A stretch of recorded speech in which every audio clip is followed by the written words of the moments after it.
Many think grace through faith means works don't matter, but Scripture says genuine faith produces evidence. Praying once without heart change? Not true faith. External religion? Misleading. True surrender to Christ results in transformation, loving, sacrificial living. Works don't save us, but they prove real faith.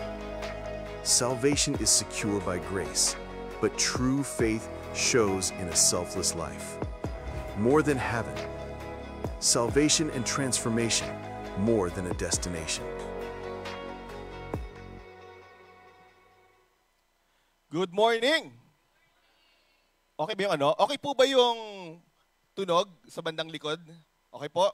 Again, magandang umaga sa lahat ng andito sa Sanctuary as well as to those watching over our social media pages, social media accounts. Welcome to Word International Ministries Alabang, a church that loves God and in fairness sa inyo, medyo nagkakaroon ng energy. Pero one more time, yung ano, mas may energy, a church that loves God and ayun, praise God. Pakisabi nga po sa katabi nyo, no, masaya ako na andito ka ngayon. Parang hindi nga sila masaya na, masaya ako andito ako. Isa pa, pakisabi nga po sa katabi nyo, masaya akong andito ka ngayon. Pakisagot, yung masaya nanlilibre. Ay, wala nang sumagot. Bang ayaw nyo man libre. Yan.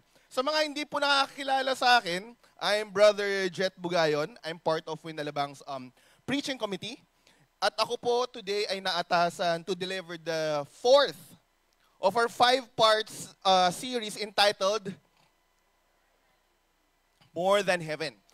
Where for the past couple of weeks we've been hearing teachings on what it means to really be saved. Na it's not, salvation is not just about going to heaven. And it's way more than uttering a prayer. Salvation, on the other hand, has a lot to do with making the fruits of our salvation visible here on earth. Na hindi siya, it's not just a destination. Heaven and salvation, it's not just a destination. In the words of a famous philosopher, no, sabi niya, ayan, it's not a race. It's not about how fast we get there. Hindi yan paunahan papuntang heaven. And it's not about what's waiting on the other side. What is it about? It's the climb. Si Miley Cyrus po yan. Joke lang. Hindi po philosopher yon. Hindi na kilala si Miley Cyrus. Shucks. Well, at least ibig sabihin medyo, bata ako. No, joke lang. No? But kidding aside,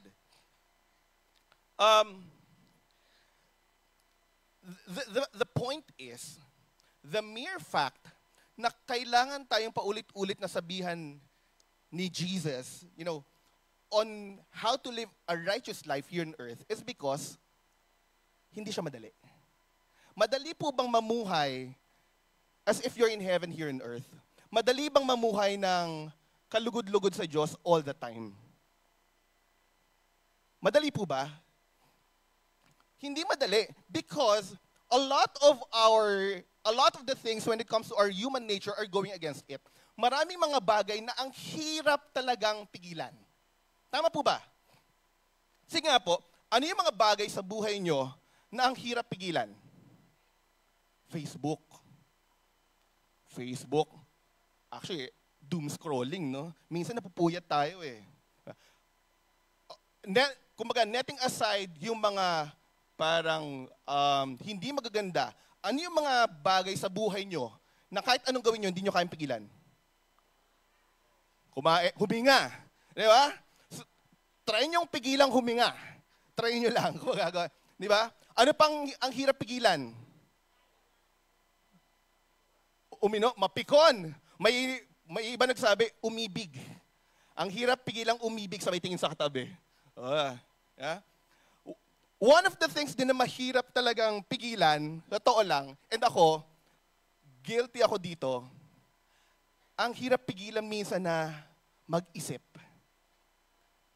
Naranasan niyo, ako po, there are times na meron akong sleepless nights na gustong-gusto ng katawan mong matulog, pero yung utak mo parang nagja-jogging. Sino po yung nakaka-experience nun? Seriously, inuutosan ko yung utak ko, utang na loob, patulugin mo ko. No, seriously, there are times. Kasi our brains are hardwired to keep functioning. Na kahit tulog na yung buong katawan natin, yung utak natin nagtatrabaho. Kasi subukan ng utak natin magpahinga for a second. Di ba? Yari tayo. Our brains are hardwired to keep functioning, to keep thinking. Dinesign ng utak natin na laging nag-iisip. Kaya kung meron kayong kakilala na, ba't parang hindi siya nag-iisip? Skill yun. Mahirap yun. Mahirap na hindi mag-isip.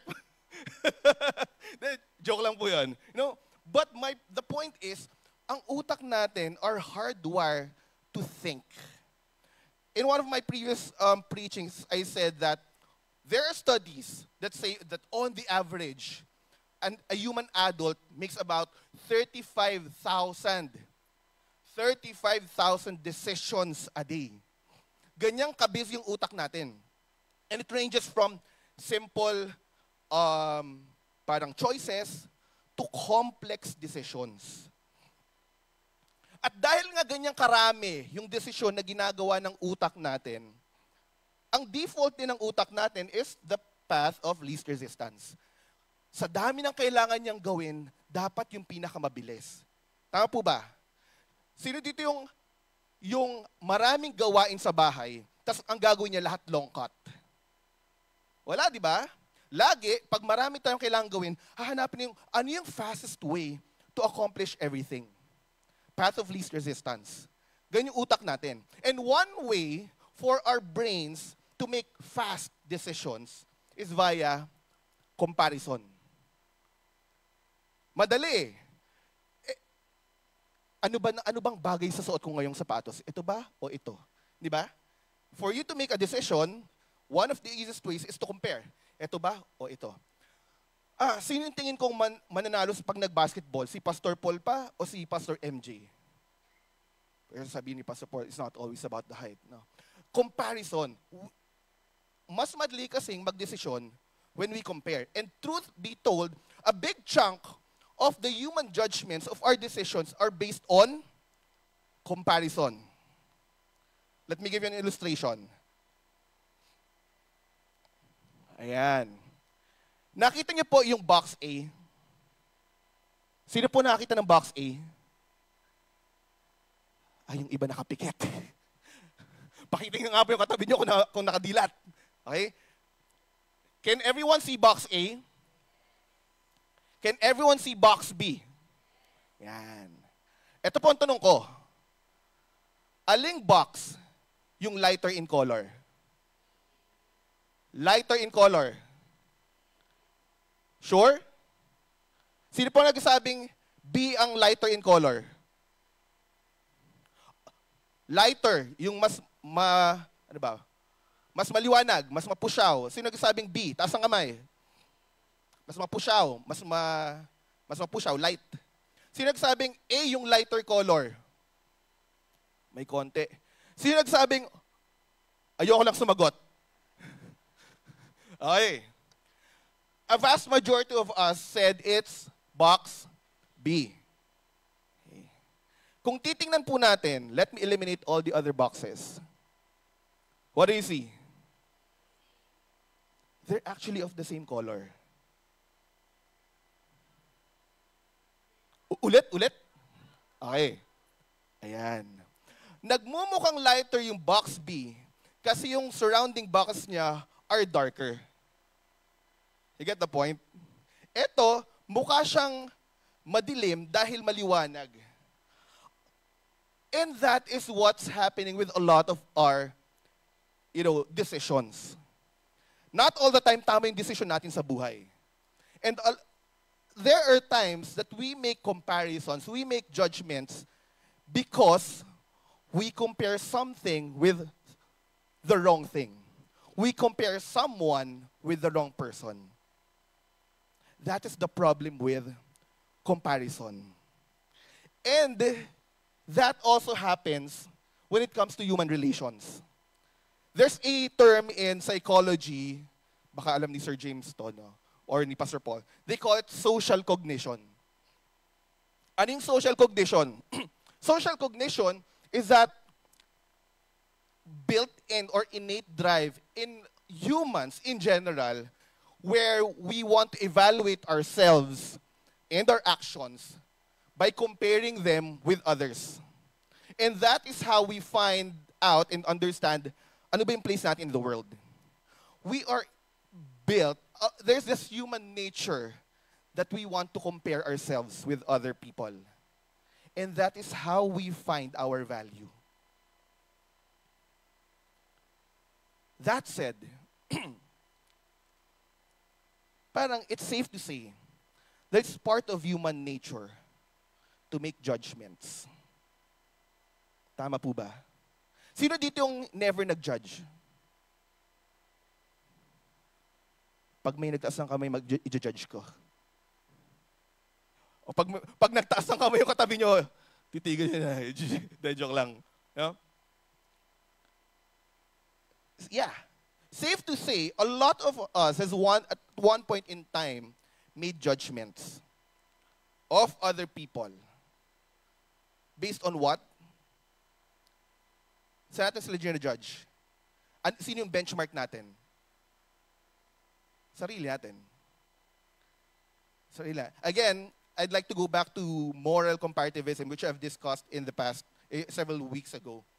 It's us comparing ourselves to other people so that we can find ourselves better than others. So, eto po yung tanong. Oops.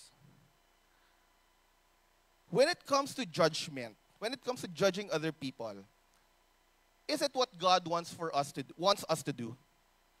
Kalooban ba ng Diyos na husgahan natin ang isa't isa?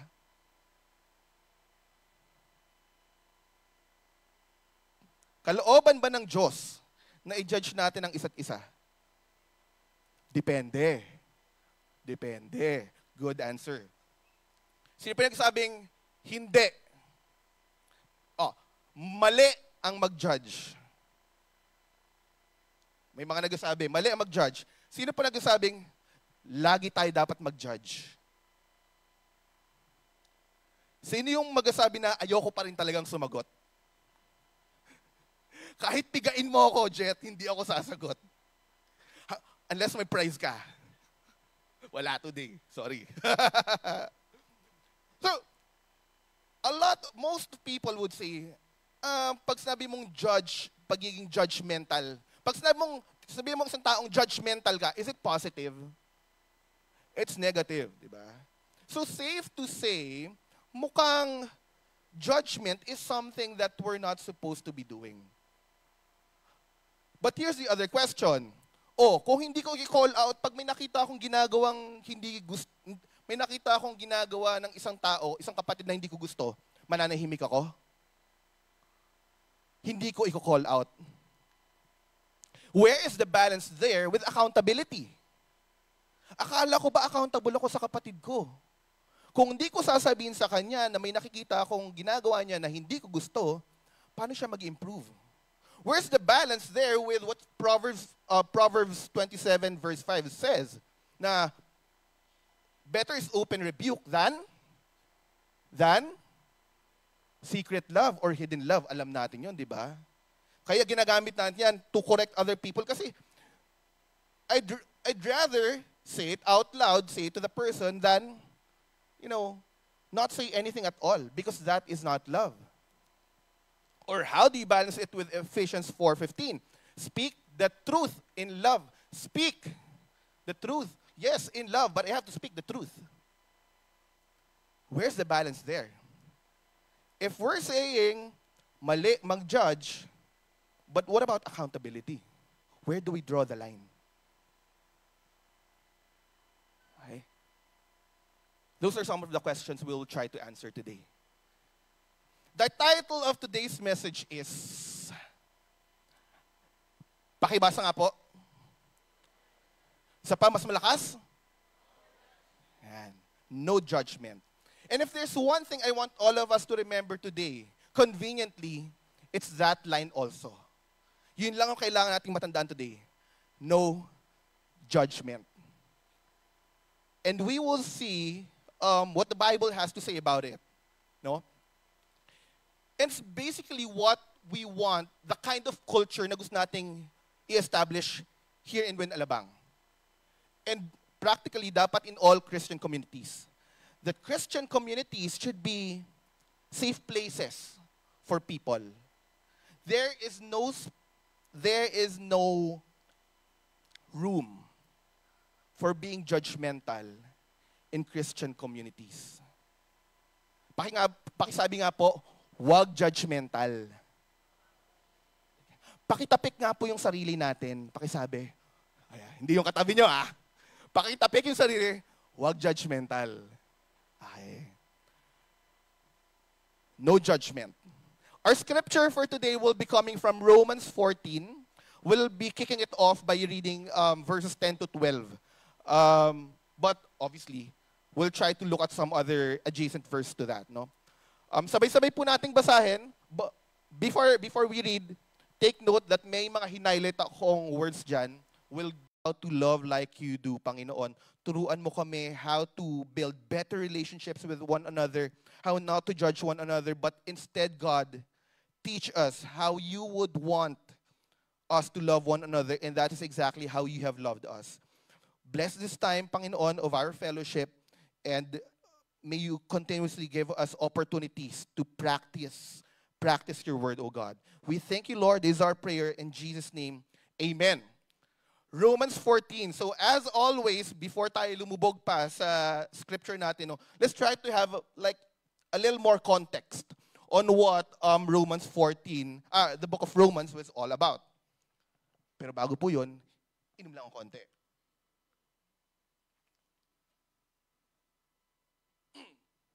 Okay. So, the book of Romans in the Bible was written by the Apostle Paul. Si Apostle Paul po, marami siyang sinulat na mga letters to the different churches during their time. No? And this is one of them. Is one of the, as we call them, the epistles, the letters to the churches. It was written by the Apostle Paul, and as the title of the book says, Romans, it was written for the church in Rome. No? Yung church na na-establish sa Roma. Now, during their time, the church in Rome was comprised mainly, predominantly of Gentiles, meaning hindi mga Hudyo. No? A lot of them were people, kasi Rome was outside Israel's territory. A lot of the people na na-convert to Christianity were locals of Rome. No? So obviously, hindi naman sila Hudyo. A big chunk of the church in Rome were Gentiles, as we call them. But there were also some Jews na nagpunta sa Rome and inhabited there. Pero minority sila. No? By the time of the writing of the book of Romans, nasa mga roughly 30 years old pa lang yung church in Rome. Bata pa. Kasi tayo nga, ilang taon na ang Winalabang? 40. No? During that time, 30 years old pa lang, mas bata pa ang church in Rome. But a lot has happened already in the church. One critical turning point was what happened in 49 AD. No? The Roman emperor, again, obviously, they were under the Roman rule. The Roman emperor Claudius at the time made a decree driving out all of the Jews sa Roma. So pinaalis lahat ng Hudyo sa Roma. So obviously, yung mga Jewish believers na part ng Roman church were driven out of Rome. Kumalat sila. But 5 years later, nung namatay yung Emperor Claudius na yon, na-overturn. Winelcome back na yung mga Hudyo. But you can only imagine, for the 5 years na umalis yung mga Hudyo, sinong nagpatakbo ng church in Rome? The Gentile believers. Okay? And these Gentile believers and the Jewish believers, they had different ways of working. So nung bumalik, after 5 years, itong mga Jewish Christians, they found that the church was very Gentile-oriented. And you can only imagine the clash. There was division because nag-aaway sila. Moreover, obviously, Roman rule, we have an idea of how oppressive the Romans could be. Plus, we might think na, Rome, medyo prestigious city during their time, mayaman. Yes, there were some rich people, but a vast majority of the people in Rome were poor. Especially the believers. A lot of them were poor. A lot of them were slaves. So, ito yung sitwasyon nila. Mahirap ka na nga. May oppression on the side. Kayo na lang dapat, mga Kristiyano, nagtutulungan, pero sila pa nag-aaway. That was the situation in Rome. And so, Apostle Paul wrote the letter to drive a point that there has to be unity in the body of Christ. Parang awa nyo na, magkaisa kayo. Because Christ came not just for the Jews, or not just for the Gentiles, but for both Jews and Gentiles. Okay? So yun po yung context. So when we study the passage for today, yun yung iisipin natin. What was happening during their time? Now let's go to our passage. As mentioned, nag-aaway yung mga Jewish Christians and the Gentile believers. And there were mainly 3 things na hindi sila nagkakasundo talaga about. Ano yun? First, circumcision. Yung mga Hudyo, they were trained to think na for you to be saved, kailangan kang circumcise. No. Yung mga Gentile converts, they were told, you don't have to. Pero, syempre, yung mga Jewish Christians, hindi! Kailangan. Okay? The other thing they were quarreling about was food laws. Some saying, hindi mo pwede kainin yan. The other saying, hindi, pwede mo kainin yan. And the third one was the observance of holy days, including Sabbath. Now, yung passage natin, if you will read chapter 14, we won't be reading the entire chapter, but I highly encourage all of us, all of you, to read it, the entire chapter, in your own time. Enjoy reading it. But if you will read it, you will find that yung chapter 14, si Paul addresses these 2. Food laws and Sabbath observance. So medyo dyan tayo mag-dwell today. Okay?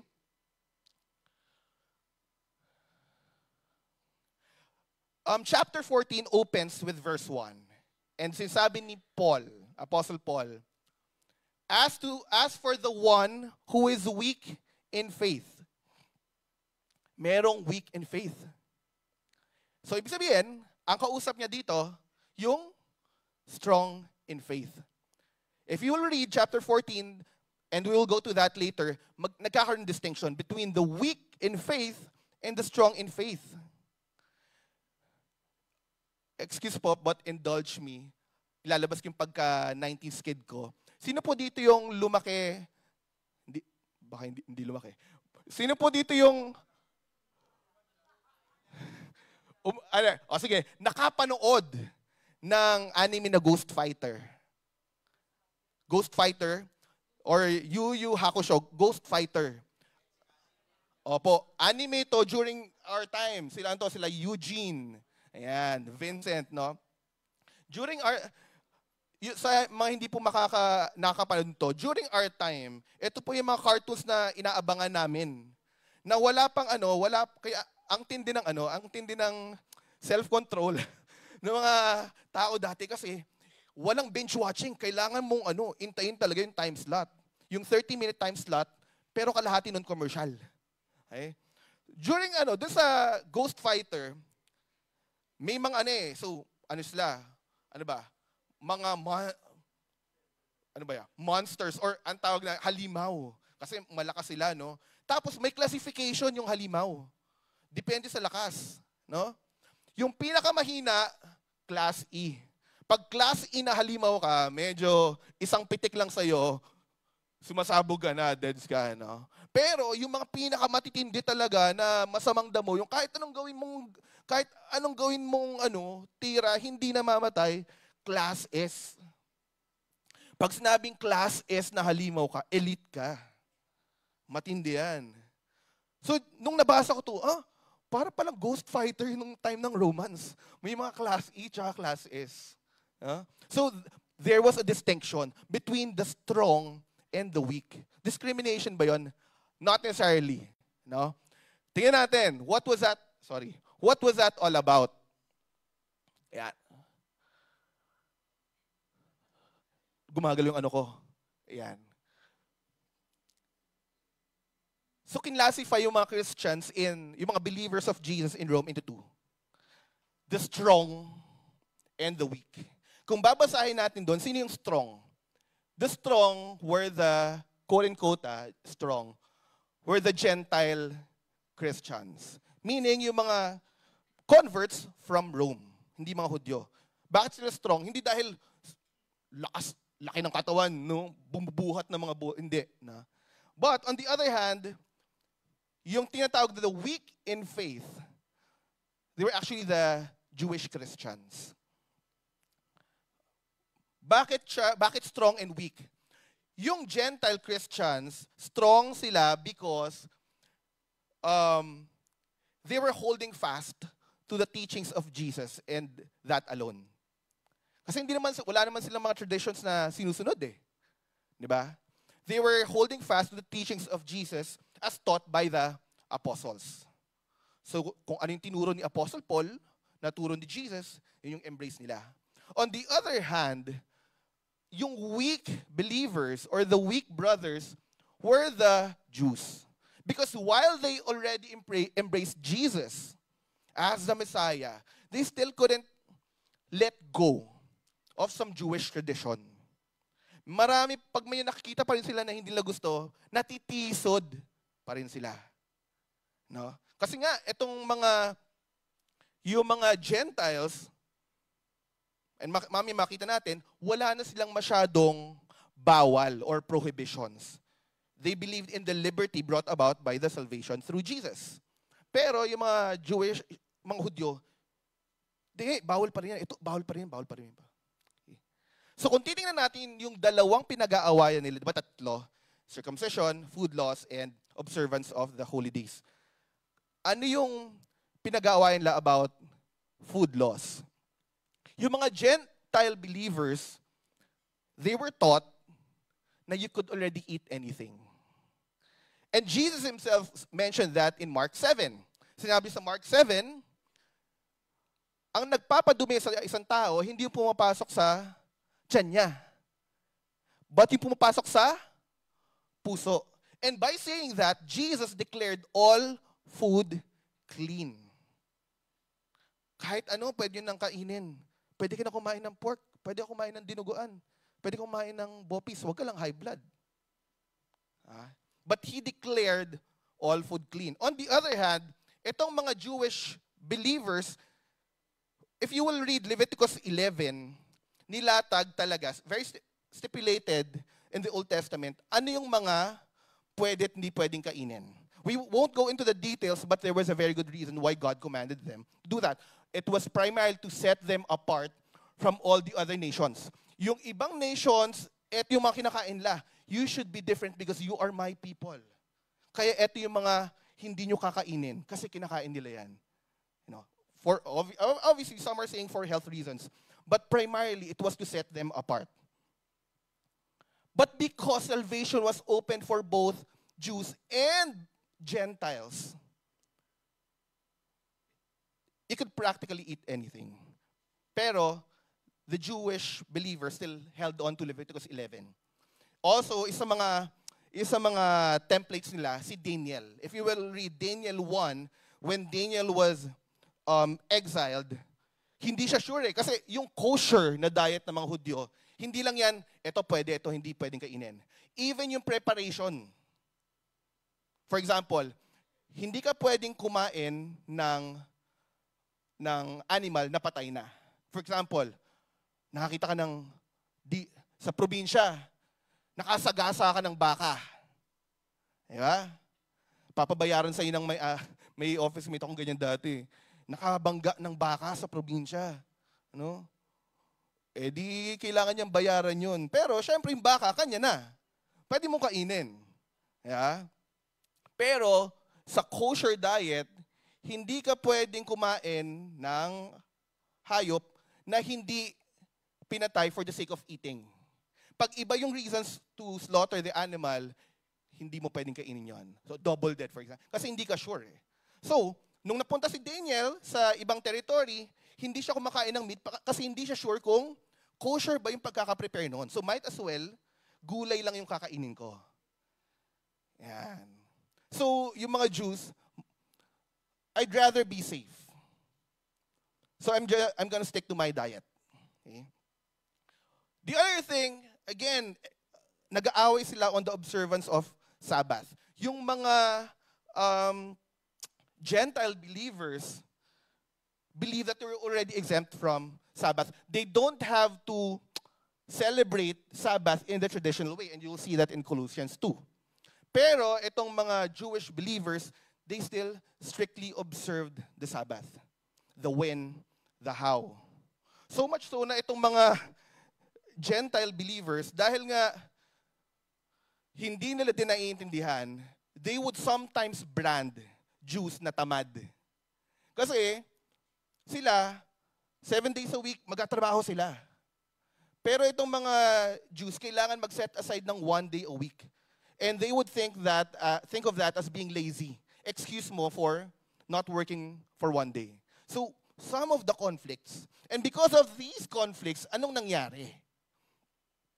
The Gentile believers were despising the Jews. Galit sila, nilalayo ang 5 Hudyo, and it was coming from a position of pride. Ignorante kayo. But hindi nyo magets na hindi na yan kailangan. On the other hand, the Jews were judging the Gentile believers. Hindi nyo sinusunod tong mga patakaran na to dahil dyan hindi kayo ligtas. Akala nyo ligtas kayo pero hindi. Akala nyo banal kayo pero hindi. And it was coming from a position of self-righteousness. Ako okay ako, ikaw hindi. Okay? So that was what was happening between the Jews and the Gentiles. There are 3 things from Romans 14 3 points that I'd like to drive. They would be easy to remember. The first one is, Romans 14 teaches us to major on the major. Sino po yung nakarinig na ng phrase na yan at some point? Major on the major. Anong ibig sabihin yan? To major on the major is to concentrate our time, our energy on the most important and significant things and letting go of the trivial things. Limited lang po ang buhay natin. Marami tayong kailangan gawin. So we need to make the most out of every moment. Yung mga hindi kailangang pag-awayan, huwag nating pag-awayan. Romans, again, going back to verse 1, it says, for the weak, dun sa mga marami pang convictions o yung mga paniniwala na pinangahawakan, you welcome them, but not to quarrel. Minsan kasi, gusto nating makipag-usap sa isang tao just to prove them wrong. Ako minsan guilty ako yan eh. Pag alam kong itong taong to, may paniniwala to, hindi ako agree, I would talk to you. But my intent is to prove you wrong. Ang sinasabi ng Romans 1, welcome but not to quarrel. You welcome them with the sincere desire to build a relationship. But what I would like to highlight here is that, is it technically wrong to argue?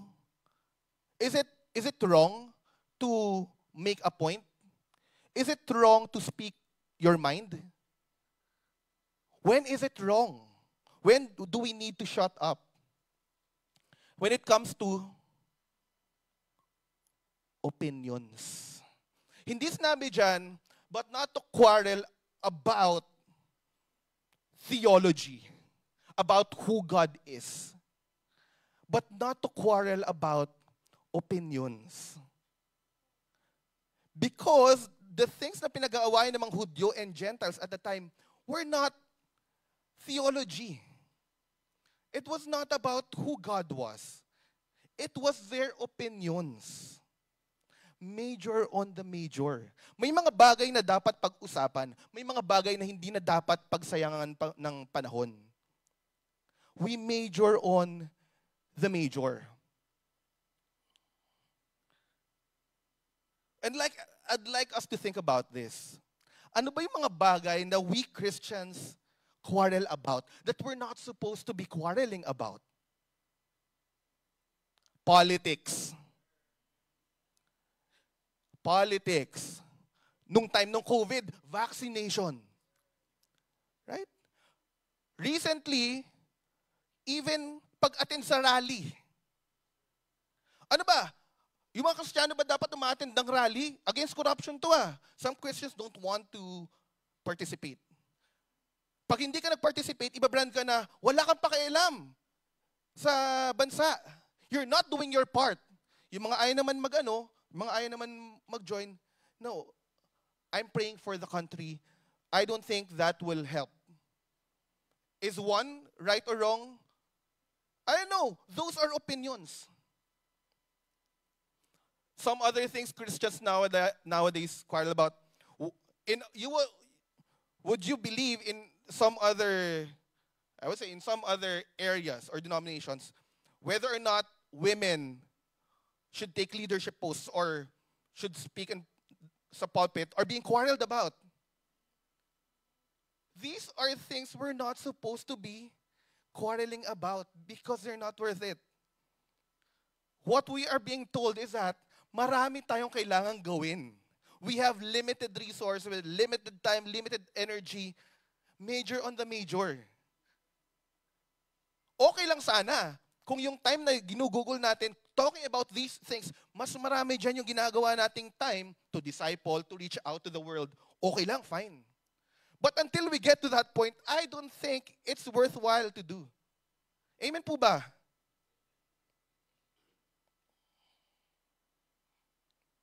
So the question is, paano mo malaman, brother? Ano yung mga bagay na dapat natin pag-usapan? Ano yung mga essentials? At ano yung mga non-essentials? Ano yung mga hindi na dapat natin pinagtatalunan pa? And this is my take on this one. I will go back to the Bible. What are the two greatest commandments? What are the greatest commandments? Love the Lord and love God and love others. How do we distinguish what needs to be discussed and what should not be? Go back to that. Yung convictions ba natin, yung opinions ba natin, are they directly impacting our and other people's love for God and love for other people? Because if it doesn't hit that, then it's not worth talking about. My political stance, whether or not, I'm not saying yes or no, but for argument's sake, whether or not I like BBM as the president, will that make me love God more? Will that make you love God more? Will it produce love for other people in me? Would it produce love for other people in you? Does it? It does not. That's an example. Go back to whether or not it produces love for God and other people. If babanggain niya yung pag-ibig sa Diyos, then pag-usapan natin. If you tell me, God is a malicious God. Sometimes He deliberately, puts stumbling blocks in front of us. Yun, pag-usapan natin yun because I don't think that's how God's love operates. Pag-usapan natin. But things like politics, things like how we dress, inside the church. These are non-essentials.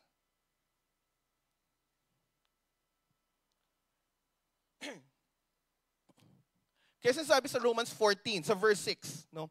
The one who observes a day observes it in honor of the Lord. The one who eats in honor of the Lord, since he gives thanks to God. While the one who abstains in honor of the Lord and gives thanks to God. The bottom line is, so long as we exercise our opinions, again, I'd like to clarify that, our convictions, our opinions, from a possession of love for God, and produces love for other people, then we can all live with it. We can all extend grace. I believe BBM is a good president because I prayed for him and I think this. I believe this one would have been a better president because of blah, blah, blah. That's my conviction, but on the side, I will do my part. I will pray for my president. I will pray for my country. I will do my part. I will pay my taxes. I will follow the law. So long as we do our part, that should be okay. We don't have to quarrel about such things.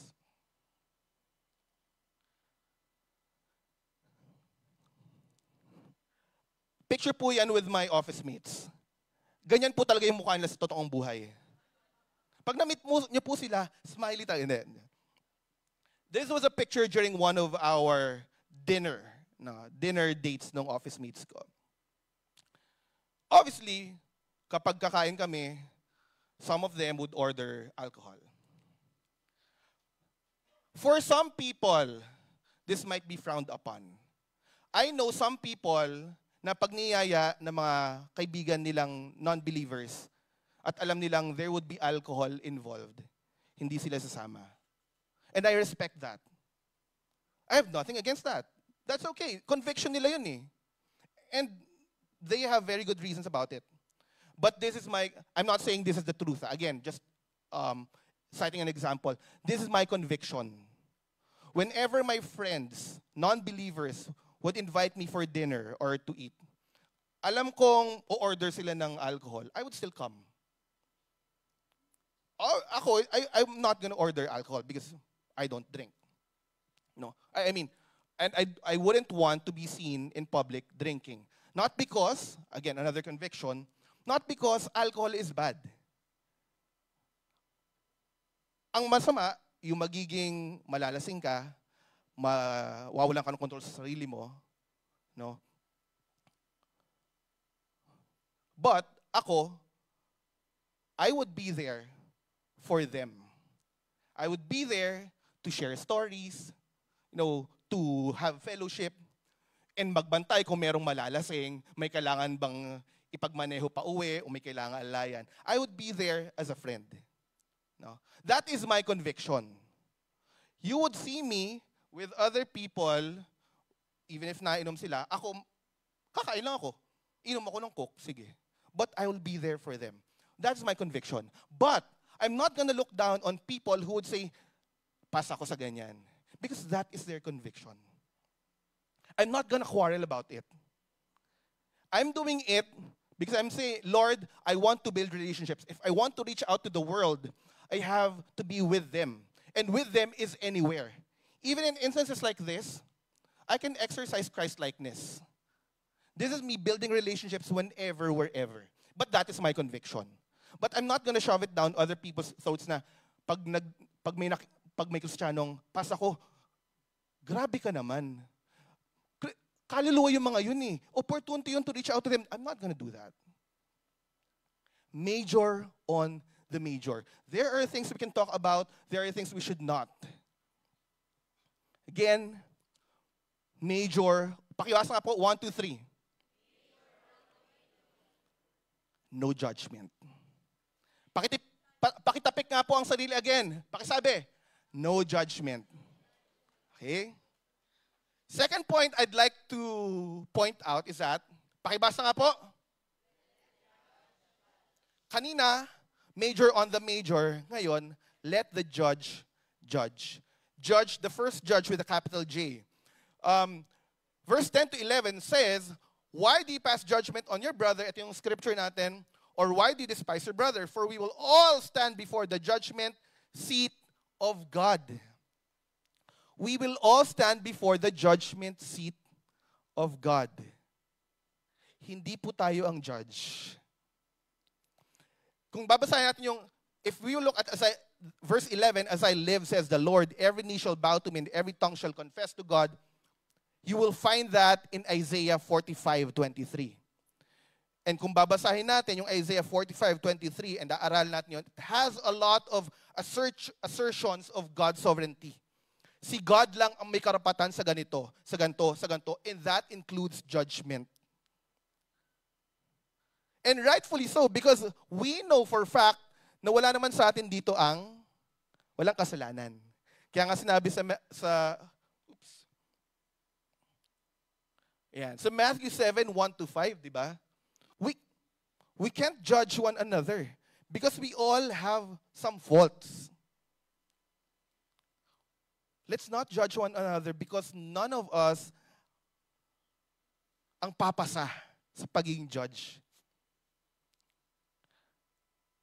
Christ will be our judge, not one another. Kasi nga, wala tayong, pakisabi nga po sarili natin, wala tayong kay mag-judge. Kasi lahat tayo may karumihan. So sinong judge natin? Not one another. It's God who is the judge. Pakibasa nga po ulit. 1, 2, 3. Pakitapik. No judgment. Ha? Ang judge natin, hindi isa't isa. Hindi natin trabaho yon. So kung trabaho pala, ang pag-judge pala ay trabaho ng Diyos. Ano yung trabaho natin? Matulog. Hindi, joke lang. Ano yung trabaho natin? Point 3 I'd like for us to remember is this. Pakibasa nga po. First point is, major in the major. Pangalawa, let the judge judge. Pangatlo, work the work. Ano yung trabaho? Ano yung work natin na kailangan nating itrabahuhin? First, pay attention to our own walk. Nakita na po ba kayo na naglalakad tapos sa ibang tao nakatingin? Anong kadalasang nangyayari? yung daughter ko kasi nag-football, no? My 5-year-old daughter, Miss Congeniality siya, no? Pero she plays football. Sometimes kapag may games, even yung kalaban niya, chinichika niya. So imagine tumatakbo sila, chinichika yung kalaban niya. You know what happens? Nadadapa siya. But the point is, when we walk, saan tayo dapat nakatingin? Sa sariling lakad natin. Because that is how we prevent ourselves from tripping and from bumping into other people. Ano sinasabi sa verses 12-13? Each of us will give an account of other people. Lord, alam mo ba si Pastor Paul? Akala mo lang mabait yan, pero ganun ba yung mangyayari? Tanongin ba tayo ng Diyos? Brother Jerry, ano bang masasabi mo tungkol kay Sister Madel? Ganun ba? Medyo weird yun, no? Medyo weird, ha? So, each of us will give an account of himself to God. Kanya-kanya po tayong lakad, kanya-kanya po tayong bantay ng nilalakaran natin. So what do? Let's not pass judgment on one another any longer. Kung ginagawa natin yun in the past, sige, granted. Pero, tigil-tigilan na natin. Tigil-tigilan mo na. Any longer. Admittedly, ginagawa natin in the past eh. But that's not the culture that God wants for this church. Let's not do it any longer. But, rather, anong sabi dyan? Decide. Decide, hindi siya tsambahan. No? When you decide to do something, it's deliberate. It's intentional. We decide to do what? Never to put a stumbling block or hindrance. Nung binabasa ko to, ano yung pinagkaiba ng stumbling block or hindrance? Yung hindrance, naglalagay ka ng bagay na nakasagabal talaga. that will slow people down. Kita yan. Pag lagay ka ng pader, it's a hindrance. Kailangang iwasan ng tao. Ang stumbling block, yung secretly naglalagay ka ng hindi kita para matisod ang ibang tao. It's a trap. Whether or not we put something that people will see or they will not see to stop their walk sa pananampalataya, huwag nating gawin.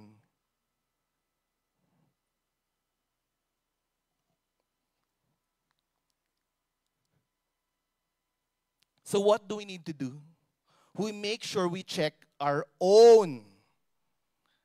We check other people's obedience. Kanino? Our own obedience to God and not make it difficult for others to follow Him because of our opinions, our convictions. Kanya-kanya po tayong tingin sa nilalakaran natin. Okay? Huwag nating pansinin kung kumikembot yung ibang tao. Ang kailangan ting tingnan yung nilalakaran natin. But does that mean we don't care for other people? Absolutely not.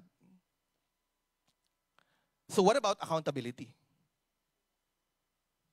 Again, as mentioned, we're talking about opinions and convictions. Yung convictions natin, they are not biblical truths. They're not absolute biblical truths. So let's stop shoving them down other people's throats. At sasabihin natin, sinasabi ko naman to out of love. We speak the truth in love. Tama po ba? That's Ephesians 4:15. We speak the truth. Speak, truth, love. Hindi pwedeng speak lang, tas out of love, pero hindi naman truth yung dinideliver natin. Our convictions are not absolute truths. So wag na nating tigilan mo na yung pagsabi sa mga tao na ginagawa ko to out of love for you. If it's the truth, yes. But if it's a conviction, no. Because shoving down our convictions down other people's throat is one of the best ways to unlove them. Maraming taong umalis ng pananampalataya, hindi lang ng simbahan, ng pananampalataya dahil natisod, dahil sa convictions ng ibang Kristiyano. So let's not destroy what God has built. So what is working the work all about? Again, it's paying attention to our own walk. Kaya sinasabi sa verse 22, the faith, the conviction, yung faith po din is about the convictions. The convictions or the faith that you have, keep between yourself and God. Kung Hudyo ka, gusto mo pa rin mag-practice ng Sabbath, sure. But don't require other people. Kung Hudyo ka at ayaw pa rin kumain ng pork, sure. But don't look down on people who eat it. Kung ikaw, Gentile ka, kumakain ka ng pork, don't force the Jews to eat pork. The convictions that you have, keep it between you and God. Our work is to watch our own walk and make sure that as we take our steps, other people don't lose their footing because of us. So yes, we look at our own steps, but we also make sure that none of the people around us trip because of how we walk. Sino po dito yung naka-join ng mga fun run, marathon? Yeah. Siyempre, tumitingin ka sa sa tinatakbuhan mo. Pero try mong tumakbo ng paganyan. Yeah. Pag ganyan ka tumakbo, baka batukan ka ng mga kasabay mo kasi matitisod sila. So yes, you're in charge of your own walk. But at the same time, you make sure that when you make your steps, you don't trip other people.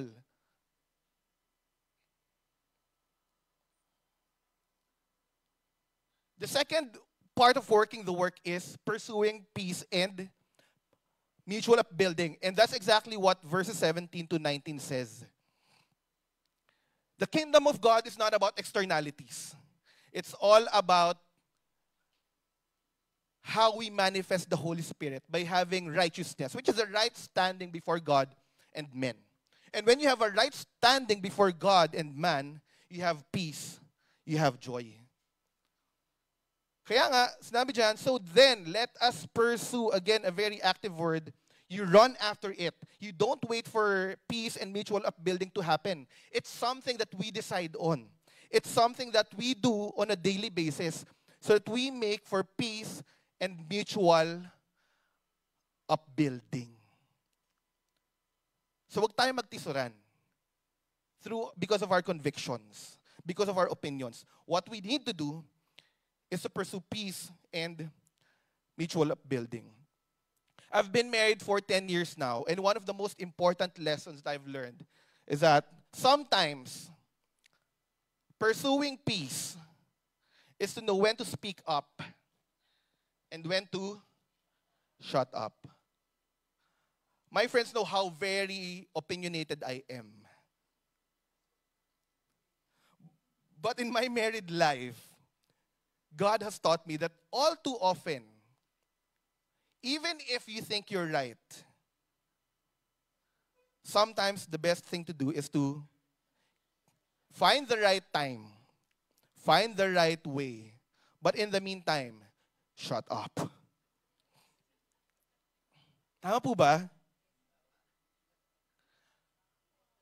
To pursue peace is to know when you can speak up. You speak up for the essentials, but for the non-essentials, keep it between yourself and the Lord. Let's keep it between ourselves and the Lord. It is knowing which battles are worth fighting. Kasi limited lang yung energies natin. So in cases where we disagree, mag-iba tayo ng opinion, no? Pero hindi naman nakasalalay yung pangalan ng Diyos and loving other people. What do we practice? Our own opinions? Do we exercise our right to free speech? No. We practice grace. Because the call for Christianity is not uniformity. Hindi hinihingi ng Diyos na pare-pareho tayo mag-isip. Hindi hinihingi ng Diyos na iisa tayo ng opinion. It's not uniformity. The call for Christianity is unity. It's unity, not uniformity. And all too often, because hindi nga tayo uniform, we will have differences. There can be potential for disagreements. But in those cases, what do we exercise? We exercise grace. So that we can bridge the gap nung differences natin. Yes, unity in spite of our differences is possible through grace. And how do we pursue mutual upbuilding? It's all about building healthy relationships. Kaya nga siya mutual eh. You can't have mutual upbuilding kung mag-isa lang tayo. We have to be part of each other's lives. It's all about intentionally taking part in one another's lives and exercising and demonstrating that brand of love that Christ demonstrated. Anong brand of love ba yun? Self-seeking? No, on the contrary, self-giving. Kung may magbibigay, si Kristo yun. And that's the kind of love we also want to exercise in our lives. So again, work the work is paying attention to our own walk and pursuing peace and mutual upbuilding. So pakibasa nga po ulit. 1, 2, 3. Tapik. No judgment. Sa Win Alabang, walang judgmental. Sabi niyo yan ha. Kasi kung judgmental tayo, baguhin natin yung motto natin. Love God, judge others.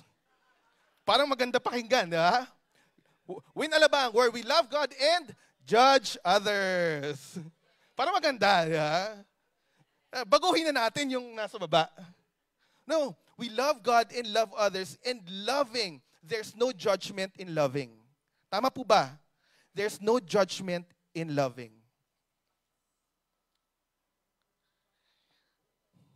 And this is where I'd like to start my ending. You know. Naghahanap po ako ng picture ng bata ako. Fortunately, wala ako nakita. Fortunately, nasira yung... No. Wala nga sa computer ko. Kahit sa Facebook ko eh. Wala akong old pictures. Okay na, Brother James. Next time. I met the Lord 2003. College po ako noon. No? Second year college. So, nung high school, galing ako sa very conservative all-boys school. Even yung tabas ng buhok mo, dapat may prescribed. Lahat ng galaw mo, parang monitored. So, nung nag-college po ako, lahat ng hindi ko nagagawa ng high school, ginawa ko. Nung college po ako, wala kaming uniform eh. So, pumapasok ako sa school, naka flip-flops, ganyan, shorts, tapos nagpahaba ako ng buhok. Yung buhok ko, as in, long hair. Oo. Praise God nga, wala ako nakagilap eh. Kasi, na-realize ko, buti na lang nagpahaba ako ng buhok dati. Kasi kung several years ago ako nagpahaba, baka natukhang ako. Mahaba yung buhok ko. No? Tapos ayan, long straight hair. One time, nasa bahay ako, yung bahay po ng parents ko, yung sa sala, andun yung computer eh. So nagko-computer ako, nakatalikod. Pumasok yung ate ko, kasama yung mga classmates. Sabi sa ate ko, oh, may kapatid ka pa palang babae na matanda. Narinig ko, alam mo yung dahan-dahan kong inikot yung upuan. Hi, brother. Mahaba po yung buhok ko. So when I came to Christ, I was like that. Tapos, nag-start po ako youth camp eh. Sa mga nag-start ng youth camp, you would understand. Pumunta kami sa isang lugar, no? So we stayed there. Tapos, there was this time na naliligo ako sa Naliligo ako, tapos yung ministry namin si Kiolan dati, nasa labas pala, pag naliligo ako, kumakanta ako. Yeah. So narinig niya ako kumakanta, sabi niya, oh, marunong ka palang kumanta. Marunong din ako tumula. So long story short, sinabihan niya ako mag-join ng worship team as a singer. For those na inabutan ako mga 2000, before year 2000, I was part of the worship ministry. Nag-worship lead po ako. Kinakwil na lang nila ako eh. Hindi ko alam eh. Joke lang. But that's where I started. No? But during that time, mahaba po yung buhok ko. And some things were acceptable and not acceptable for ministry at the time. No? So eventually, sinabihan ako na, Jet, kapag kumakanta kasi, may mga pumupuna na parang hindi acceptable na long hair ang lalaki, tapos nag-minister sa kasarapan. Pinahaba ako to eh. Kino-conditioner ko pa yan eh. Wala ngang bewang yan eh. I could have argued na saan nakasulat na bawal mahaba ang buhok sa lalaki. At between us, sino yung may problema sa pananampalataya? I could have argued that. But you know what I did? Nagpagupit po ako. Mga half inch. Joke lang. Nagpagupit ako. You know why? Not because I agreed. But because, sabi sa akin ni Kuya Olan, kung may taong matitisod sa pananampalataya nila dahil sa freedom mo, is that something na willing kang i-give up? I knew it was my right to, look as how I wanted myself to look. Hindi mo ako nagkakasala eh. But knowing na kung may mga taong babagal ang paglago sa Panginoon, dahil pag nakikita nila ako, nadidistract sila, that was a price I was willing to pay. And yun yung sinasabi sa Romans 14 verse 15. Do not destroy what the do not destroy the one for whom Christ died. Kung yun kung convictions natin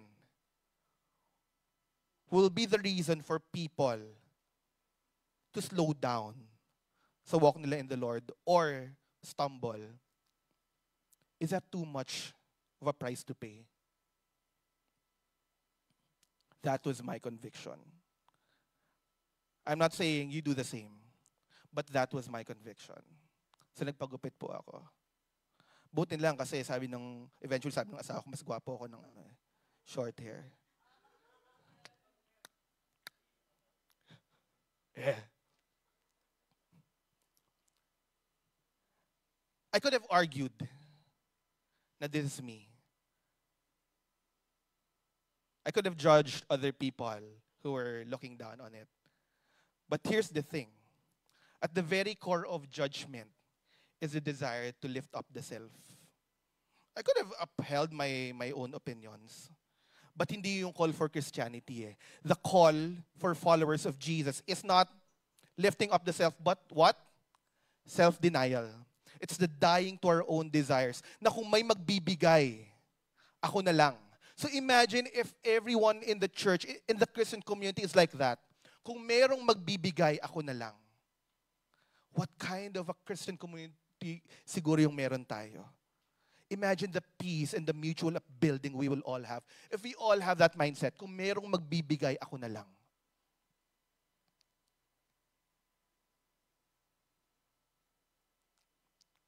So again, ano po ba yung mga pinaglalaban natin sa buhay? Ano ba yung mga opinion na hindi natin kayang hindi panindigan? If the cost is peace and mutual upbuilding, brothers and sisters, it's worth laying down those opinions. It's worth laying down those convictions. The call is for self-sacrifice because that's exactly what Jesus Christ did on the cross. So what are we supposed to do? Again, 3 things. The first, pakibasa nga po, major on the major. Yes, let's discuss the essentials, but the non-essentials, let's extend grace. Second, iwan natin sa Diyos yung trabahong yon, hindi po natin atin yan. Hindi yon pasok. Hindi pasok yung resume natin sa pagiging judge. And lastly, work the work. Major on the major, let the judge judge and work the work. Anong kailangan natin gawin sa Win Alabang? Pakitapik nga po ulit yung sarili natin. Pakitapik yung katabi natin. Kapatid, hindi kita i-judge. And this is our prayer for Win Alabang. And again, for the entire Christian community, that this will be a safe space for everyone. Yes, there are issues na kailangan natin pag-usapan, but when it comes to convictions, no. Let's make it easy for one another to follow Christ. Because following Christ as it is, mahirap na talaga. Hindi madali ang buhay Kristiyano. Let's not make it difficult, extra difficult for one another. Instead, let's pursue peace and mutual upbuilding by not judging anyone. Amen? Let's pray. Lord, we thank you for this day. Thank you for your word. Thank you for reminding us, Panginoon, that when it comes to judging other people, it is your role. And our role, Panginoon, is just to obey you. Our role is to look after our own walk with you, Panginoon, making sure we obey you day by day, but at the same time, helping other people, building them up in their faith. Panginoon, as we move forward, may you always remind us of our place. That our worth, Panginoon, is not dependent on how we compare with other people, but our worth will always be about who you say we are, and we are yours, and that's all that matters, oh God. Panginoon, give us opportunities to exercise our freedom, but in our freedom, remind us that we're also free to lift one another up in love. Panginoon, teach us to love as you have loved us. Allow us not to lift up ourselves, but in every occasion, teach us to deny our own desires.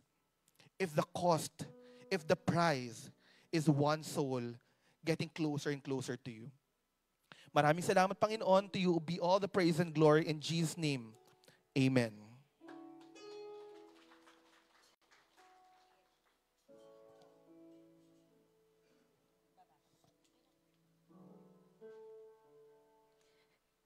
Good morning po. So as we move to the next part of our program, which is tithes and offerings, may I invite everyone to please hold on to their tithes and offerings, and may we lift them up as I pray for them to this morning. Lahat po ba may envelope na po? Yung envelopes po natin nasa harap po ng ating chairs. There are envelopes in front, and we could all put our tithes and offerings there. And if we're all ready, let's all bow down our heads and raise these offerings unto God this morning. Heavenly Father, we thank you for your word that has reminded us today, Lord, that it is not our place to judge, but to share your love and truth so that others may come to know you. And Lord, as we present, oh God, our tithes and offerings this morning, may these gifts be used to extend your grace, O Lord, and bring the message of salvation to those who have yet to hear. Lord, purify our hearts, O God, as we sang this morning, O God, that we may give not out of obligation, Lord, but out of gratitude, compassion, and love for others. Lord, bless every hand that is raised today. Bless every hand that gives, O God. And let all that we offer bring glory to your name. In Jesus' name we pray. Amen. Sige po, pwede na po tayong tumayo to bring our tithes and offerings in the boxes in front of us.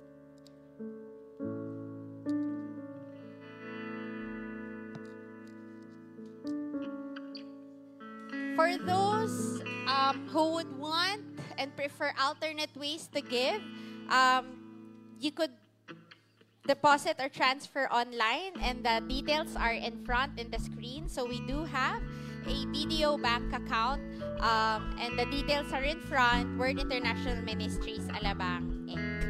We also would want to welcome our newcomers on-site and online. Meron po ba tayong mga first time po na makasama namin here in Win, Alabang?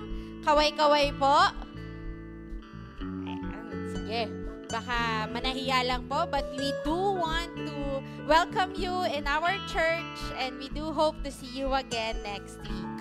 Just some announcements. Move Ministry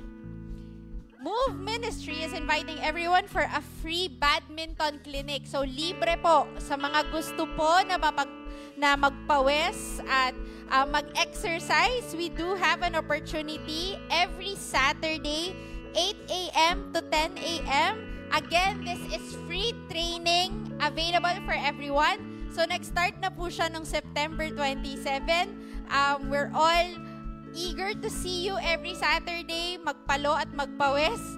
But do please bring your own racket so you may message or approach AJ Manaay. Andito po ba si Brother AJ?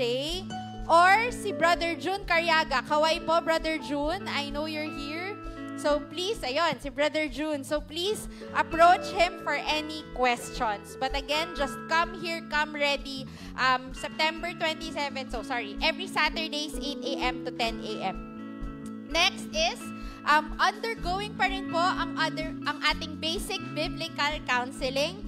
So if you are in need of individual counseling, couples or family counseling, crisis intervention, conflict management, or anything that you want to discuss in your ministry, this is your safe space. So our church is holding weekly counseling services in partnership with Back to the Bible Philippines. Every Friday po ito, 9 a.m. to 3 p.m. So we can accommodate 3 slots po every Friday. So please just register or approach Sister Weng Mongkada. So again, this is safe space. Please don't hesitate to avail of this service given by the church. So with that, we would want to call on Pastor Paul for our benediction. Okay. So, tayo po tayong lahat. Napakaganda no, ng ating message for today. Again, sabi nga, no, I want to emphasize yung verse 12. Sabi dyan, every individual is personally responsible for their actions and will be judged by God. Pagdating po natin ng langit, lahat po ng mga nasa Lord, si Lord na po ang bahala doon. Okay? So yun po yung guarantee that we have no for us. Kung minsan meron tayong mga brothers and sisters o kaya leaders na parang dapat hindi siya ganyan mag-act. Hindi siya dapat ganyan, no? I-commit na po natin yun sa Lord. Basta ang sasabihin lang po ng Lord sa atin, which is sabihin niyo po sa mga katabi niyo, mag-focus ka sa lakad mo. Dapat naman ganyan, nakaka-stumble eh. Nasa-stumble ka pa ba? Wala ka pa ba sa light? Hindi ka pa ba nakakakita? Huwag na po tayong mag-focus dun. Pag meron po tayong mga brothers and sisters, o kaya minsan, kahit nakikita nyo, si pastor naman, mali-mali yung mga diskarte, hayaan nyo na po, mananagot po si pastor kay Lord. Okay? Basta let's focus on our walk. Huwag na po nating i-stress yung mga sarili natin. Let's just focus on our walk. Sabi nga po, di ba, sa isang quote, a Pharisee is hard on others and easy on himself, but a spiritual man is easy on others and hard on himself. Pasagalingan mo yun sa'yo. Lahat ng mga convictions po natin na parang mahirap pero binibigay natin sa Lord, gawin natin yun. Yun po ang gawin natin. I-fix natin yung walk natin kahit mahirap, gawin natin yung for the Lord. Pero yun sa ibang tao, hayaan na po natin ang Diyos dyan. So taas po natin ang ating mga kamay. For though I am free from all men, I have made myself a slave to everyone so that I may win more for Christ. To the Jews, I became as a Jew so that I might win Jews for Christ. To men under the law, I became as one under the law, though not being under the law myself, so that I might win those who are under the law. To those who are outside the law, I became as one without the law, though I am not without the law of God, but under the law of Christ, so that I might win those who are without law. To the weak, I became as the weak, to win the weak. I have become all things to all men, so that I may be, by all means, in any and in every way, save some by leading them to faith in Jesus Christ. And I do all this for the sake of the gospel, so that I may share in its blessings along with you. Lord, make us these Christians, Lord God, that we will be all things to all men for the sake of the gospel. May the Lord bless you in the name of the Father, Son, Holy Spirit, and all God's people say, Amen. God bless everyone.